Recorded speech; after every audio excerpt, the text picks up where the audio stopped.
Okay, so I haven't done a video or a vlog or whatever since April time, a week before my show. So what I'm going to do is, because now this is the time of year where people come off their contest diets and move back into what the mainstream call normality. I want to give my experience of what I've done this year, and then hopefully that might help some people in what to do if they don't plan on using their coach after their show, which I don't suggest at all, or they're doing it by themselves and they want to move forward. So the term reverse dieting is thrown around a lot. If you want to diet for 16 weeks and then slowly and progressively add 10 grams of carbs per week to your diet, feel free to do that, but you'll crumble within about a couple of days, trust me. You're much better doing what I done this year. Not to blow my own horn or anything, that kind of stuff, but I think it worked really well. I'm still pretty lean. The most common comment that I'm getting at the moment is from people that don't see me very often is, oh, usually you're fat by this point, which is true. Every single prep I've done, I've come off and just blown up, absolutely blown up. I think the vast majority of times because I just didn't care. I don't care about putting on body fat. I don't care how I look. It doesn't bother me in the slightest. Now that's different for other people. People do care. The contest prep itself, maybe in the first time, or just diet, it doesn't have to be a contest prep, is probably maybe the first time they've ever seen themselves lean, or the first time they've ever had abs in their entire life. But for me, after coming off my first show, this wasn't the case. Again, not to blow one horn, but I'd had abs all my life, you know, and I didn't struggle to get them. Trust me, I didn't struggle to lose them either. So, yeah. So here's what I've done. The week after the show, I'd blown up by, what's it saying there? Put on about 15 pounds. So 15 pounds on from 1 week after the show. Now, that's a lot. Is it excessive? I don't think it was. I don't think it was in my case, because I think I was still so depleted by the end. I hadn't filled out properly enough, sorry, to really fill out my physique and kind of show off. I didn't start looking the way I think I wanted to look on the day of the show until about 2 weeks later. That's after a lot of eating, toning down training, toning down cardio, and so on and so forth. But you live and learn, and that's the whole process of doing this. I thought this was one of the most relaxed preps I've ever done in terms of like the amount of work that I'd done, but still came in not being able to fill out. So I'll go over what I've done, and then maybe at the end, assuming this video doesn't go on for too long, I'll go over the list of stuff that I learned from this prep and hopefully kind of help you with this one. So what's done? So first off, day after the show, took a day off, complete day off, no training, no cardio, no nothing. Eating everything in sight. Not binging, there's a difference. So what I mean eating everything is go to your favourite place for breakfast, go do something, go shopping, play golf, whatever, catch up with your mates and that. If you're hungry, have something to eat, this, that and this. Don't sit and binge. Now for the people who are coming off their first prep, second prep, possibly even third prep, you'll probably binge. But this is what I'm doing after the experience that I've had in the past. So, no binging, just eating what I want in the day.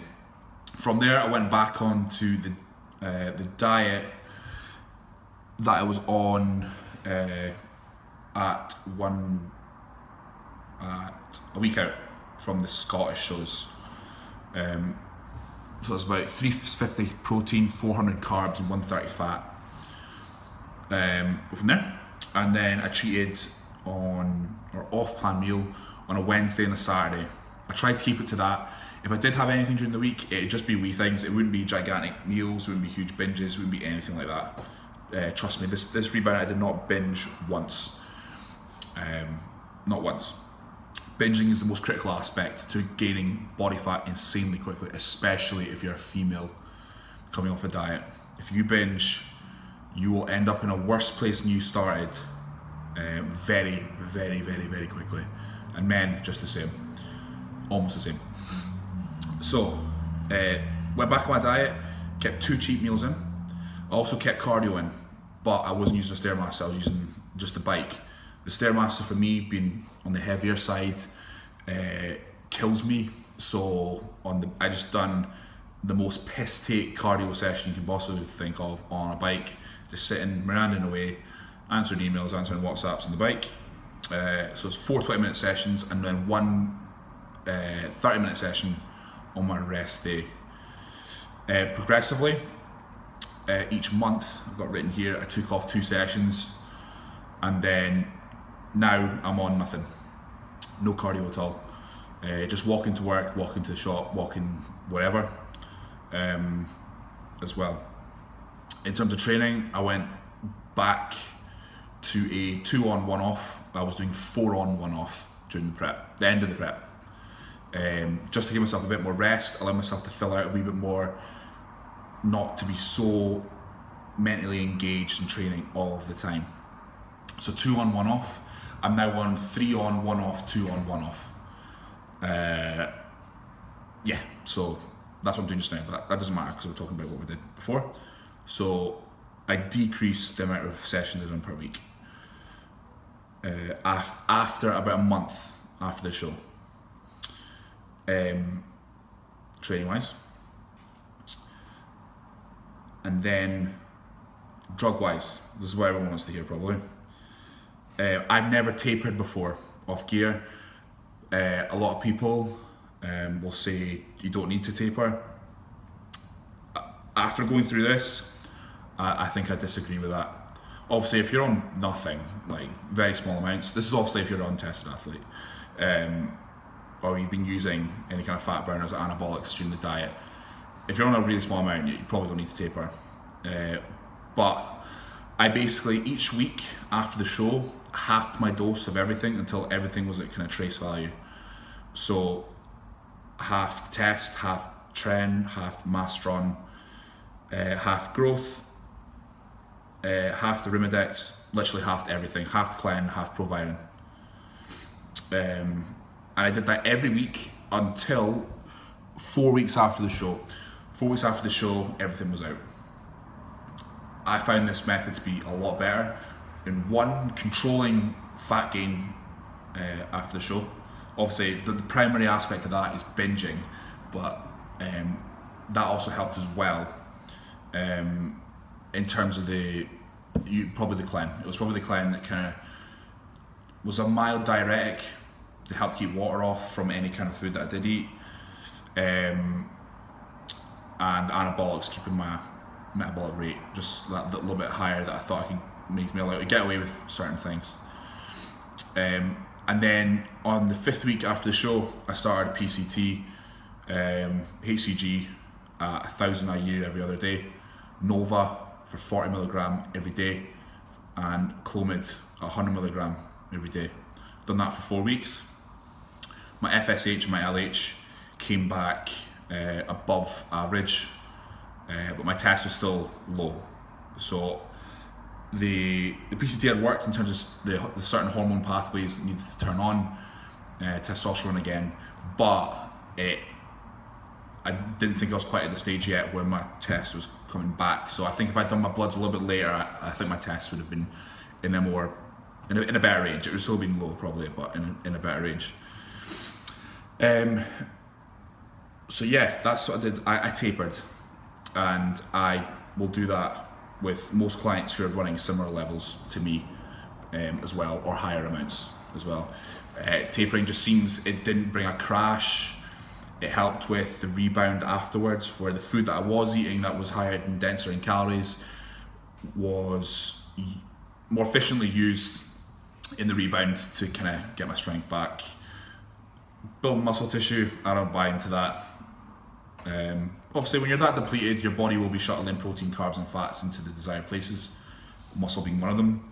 But in terms of considerable muscle mass, I don't think it's that considerable. The main goal after the show was to limit fat gain, and I still have abs in September. So I've never done that before, ever. Never been able to do it mentally, physically, nothing.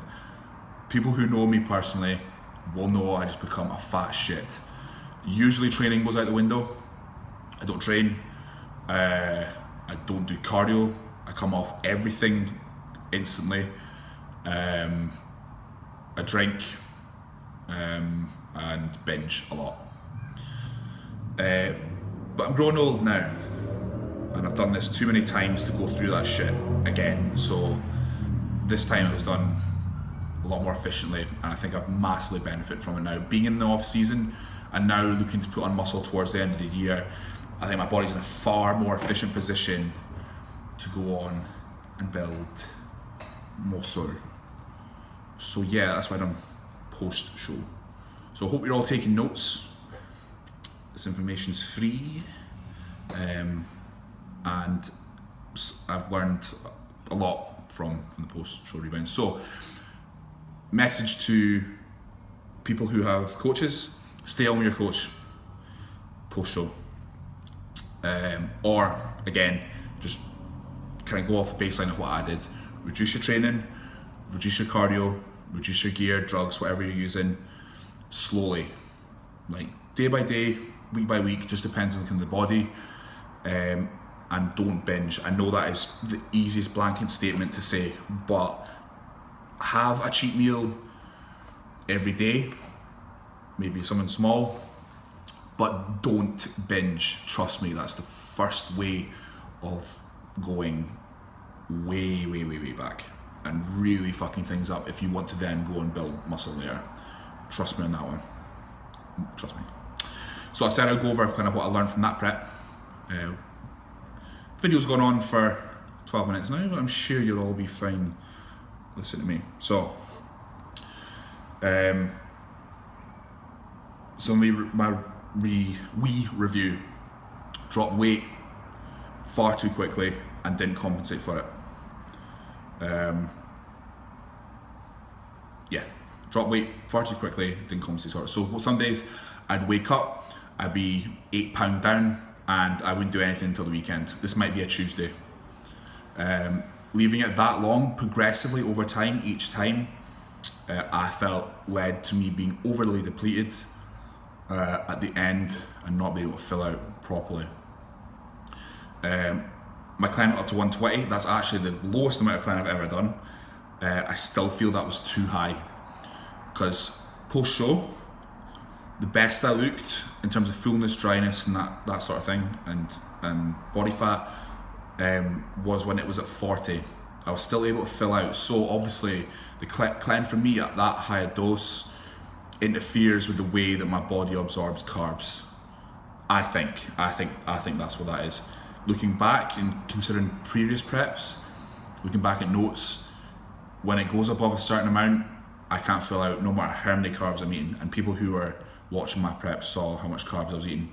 I'm not the biggest guy, but I was eating way more than the biggest guys. First time I ever used growth in a prep, probably should have took that out at 2 weeks out.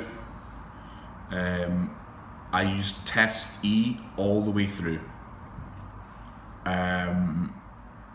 My thinking behind this was to stay fuller, because I get really full using any kind of test, and then just pull back my water a little bit on the days of the shows. The pulling back of the water, I didn't want to do anything too drastic there, so I was still holding water. So next time test E gets removed earlier for a shorter acting compound and compensated for it with other anabolics. So you live and learn. I had a Arimidex in very early in the prep. We're talking, for me this is early, 16 weeks. That was far too early. I could have got, like, I don't take anything now and I'm on my 1.8 No, not 1.8. But 1.4 grams of stuff a week, and I don't take any Arimidex. Now, so obviously I don't have an issue with converting to estrogen, that much of an issue. Not that watery, not that bloated, I'm not got that many sides, got any sides. So obviously the Arimidex doesn't need to go in that early in the prep, because if you're arse fucking your estrogen that early, that will have an effect on a whole bunch of stuff. Should have kept the cheat meal in once a week. I think that would have helped. That is not just me wanting a cheat meal. I legit think that if I kept the cheat meal in, that would have benefited my look. Considering I know using cheat meals in the past how I look days after. Cardio probably was a bit too high, but I don't think it was that high. The 4 days in a row training towards the end was mentally was terrible. My body was getting no rest, and again, limiting rest will harm your look. So if you're not sleeping enough, if you're training too much, it will harm how you look. The body looks better rested. So I'm not doing 4 days in a row ever again. I think I used Winstrol too early. I used it at 9 weeks out. I think at 4, I think I'll benefit a little bit more from it, but that's not a huge one. I should have rested 3 days prior to the show rather than just the day before the show. I think if I had sat and done nothing for 3 days, it would have benefited my look. I'd have looked a bit more fresh, a bit more crisp. I used the Stairmaster for the whole prep for my cardio. When I took it out, when I took the Stairmaster out after the prep, I noticed the detail of my legs improved massively. Now this obviously will be a combination of everything post-show in terms of the food and the drugs and stuff like that, but they looked way better when the Stairmaster was out. I'm not even talking like a couple of weeks, I'm talking like a couple of days after taking the Stairmaster out. So an incline treadmill for me in the future, I think, is going to be my starting choice of cardio. And that's kind of what I learned from that prep and what I'll apply for the next one. So you live and learn, and obviously this will apply to clients and stuff. So yeah, the prep was I enjoyed it from start to finish for most of the time. I got the result I wanted at the Saxon, didn't get the result I wanted at the Scottish shows, but you can't sit and piss and moan, like there's no point. It does nothing for you, it doesn't make you better, just got to crack on. And next year, applying all this and knowing what I know from this prep, with the new things that I've done, hopefully next year is going to be a lot of a better look, anyway. So yeah, right, it's going on for about 18.5 minutes. I imagine some of you may have fucked off by now, but if you haven't, nice one. So yeah, that was 2018 prep, what I learned and what I did and all that.